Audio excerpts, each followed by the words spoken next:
As a teenager अगर तुम्हें मुझसे कुछ एडवाइस चाहिए तो मैं कुछ ये चार एडवाइस दूंगा। नंबर वन, टीनेज डेटिंग को एक्सपीरियंस करो। अब हमारा समाज बचपन से ये बोलता है कि जो लड़का लड़कियों से दूर रहता है वही अच्छा लड़का होता है, और अच्छा लड़का होने में और बुरा लड़का होने में इसमें क्या बात है।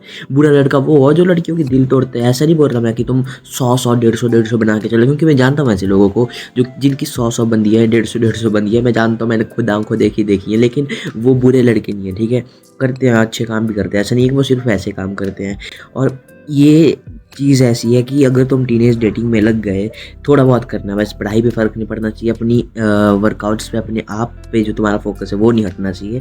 इतनी सी टीनेज डेटिंग अगर तुम करने लगे, या फिर अगर तुम लड़कियों से बात करना ही सीख गए, चलो तुम बेस्ट फ्रेंड से बना रहे हो, लड़कियों को दोस्ती बना रहे हो, और जो लड़का आज तक लड़कियों से बात करने में शर्माता है, वो लड़का कभी भी फ्यूचर में इतनी सी अपने बॉस के साथ कन्वर्सेशंस नहीं होल्ड कर पाएगा। और तुम फीमेल नेचर को समझोगे, तुम बहुत ज़्यादा चीज़ों को समझोगे, और जितना ज़्यादा तुम इन चीज़ों के बारे में सीख पाओ उतना ज़्यादा बढ़िया है। क्योंकि यार पहले की जो हमारे से पिछली जनरेशन थी वो सोचती थी, वो बोलती थी भी सामने सामने कि लड़कियों को समझना इतना मुश्किल क्यों। नहीं है गाइस मुश्किल, सच में नहीं है मुश्किल, कम ऑन।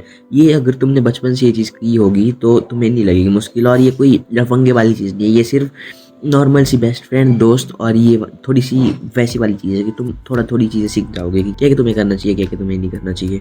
नंबर टू, अपनी फाइनेंशियल नॉलेज पे फोकस करना स्टार्ट करो। फाइनेंशियल नॉलेज ही क्यों, अपनी वर्कआउट पे क्यों नहीं, मतलब करना है उस चीज़ पे भी, लेकिन बहुत सारा बंदे बोलते हैं, और मैं ये क्यों बोल रहा हूँ कि फाइनेंशियल नॉलेज ही, क्योंकि देखो इंडिया एक बहुत ज़्यादा अमीर देश नहीं है, ऐसा नहीं है कि बहुत ज़्यादा गरीब देश है, वो मिडिल क्लास वाला देश है। ठीक है, तो इस देश में, यहाँ पे हमारे इस कंट्री में फाइनेंशियल नॉलेज नहीं दी जाती बच्चों को। अदरवाइज दूसरे देशों में बंदों को एसआईपी, बच्चों को एसआईपी के बारे में, आरडी के बारे में, एफडी के बारे में, financial knowledge, growth, stocks, shares, equity, सब कुछ पढ़ाया जाता है। यहाँ पे कुछ नहीं कराया जाता। तो अगर यहाँ पे कुछ नहीं कराया जाता तो तुम्हें खुद करना होगा। तीसरी चीज़, अपने ऊपर फोकस करना स्टार्ट कर दो। अपने ऊपर फोकस करने से मेरा मतलब है अपनी हाइट पे, अपनी ग्रोथ पे, अपने स्किन पे, और अपने हेयर्स पे, अपनी ओवरऑल बॉडी पे फोकस करना स्टार्ट कर दो। मैं मेंटल फोकस की बात अभी नहीं कर रहा, वो भी करना चाहिए, वो भी मैं इसमें तुम इंक्लूड करके रख लो, लेकिन मतलब तुम अपनी बॉडी, स्किन, बेसिक मेन जो तुम्हारी है वो तुम्हारी स्किन, हेयर्स और हाइट पे है। ठीक है, जो तुम्हारी अभी हाइट होगी 18 19 साल से पहले पहले, वो ही तुम्हारी पूरी ज़िंदगी रहने वाली है, ना बढ़ेगी।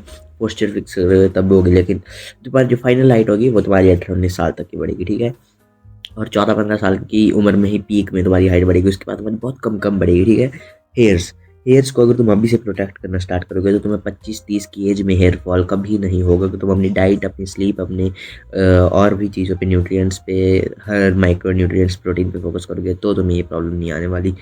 और अपनी स्किन पे, स्किन के लिए स्किन केयर, और स्किन के लिए अच्छी डाइट, ये ही है बस। और बाहर की डाइट, बाहर की चीज़ें नहीं खानी है, और स्किन के लिए यही है, ज़्यादा कुछ नहीं है। क्योंकि जैसे तुम अपनी प्यूबर्टी बिताते हो वैसे ही तुम अपना पूरा जीवन बिताते हो। अगर तुमने अपनी प्यूबर्टी में ही अच्छी एजुकेशन ली, फाइनेंशियल एजुकेशन ली, वर्कआउट्स करे, डेटिंग वगैरह करी, ठीक है, थोड़ा थोड़ा बहुत सारे एक्सपीरियंसेस लिए, तो ही तुम अपनी लाइफ में, तो तुम अपनी लाइफ में उन्हीं चीज़ों को लेके जाते हो, और तुम उन्हीं चीज़ों से आगे बढ़ते हो। और ना देखो, जितना जल्दी तुम 25 साल की उम्र में सीखोगे उससे 2 गुना ज़्यादा जल्दी तुम इस उम्र में सीख सकते हो। क्योंकि इस उम्र में तुम्हारा ब्रेन अभी यंग होता है, न्यू होता है, उसके बाद तुम्हारा ब्रेन बूढ़ा होने लग जाता है एक टाइप से, तो फिर ये सबसे अच्छा टाइम है। चौथा एंड लास्ट पॉइंट है, अपनी फिटनेस पे फोकस करो। ट्रस्ट में इन चारों चीज़ों को अगर तुम करोगे तो तुम एक टीनेजर नहीं, तुम एक मॉगर बन जाओगे। मॉगर जो सबको मॉक कर देता है, जो सबसे हैंडसम, सबसे रिच, सबसे टॉल, वो तुम बन जाओगे। तुम हर चीज़ में मतलब ऑलराउंडर बन जाओगे इन चार चीज़ों को फॉलो करके। अब मैंने इसमें वर्कआउट्स में क्यों किया, कंपाउंड लिफ्ट्स की बात अलग से क्यों की, देखो फिटनेस और अपने ऊपर फोकस करना, अपनी बॉडी हाइट और इन चीज़ों के ऊपर फोकस करना अलग बात है। क्योंकि बॉडी बिल्डिंग और हाइट ग्रोथ एक दो डिफरेंट अलग चीज़ें हैं। तो हाइट ग्रोथ और तुम्हारी बॉडी पे फोकस करने का मतलब है कि अपनी ग्रोथ पे फोकस करना। ठीक है, लेकिन तुम अगर इस चीज़ पे फोकस कर रहे हो, अपनी वर्कआउट्स पे और इन चीज़ों पे फोकस कर रहे हो, ट्रस्ट मी गाइस, अगर तुम्हें इस चीज़ का चस्का लग गया अपनी टीनेज लाइफ में तो तुम बहुत फाड़ के रखोगे 18 साल के बाद, 19 साल के बाद। फिर तुम कभी भी अगर तुम्हें डिप्रेशन होगा तो तुम गलत गलत स्टेप उठाने से पहले जिम की तरफ देखोगे, तुम ये चीज़ें ट्राई करोगे। यही था इस वीडियो में, तब तक के लिए पत्र कॉपीज।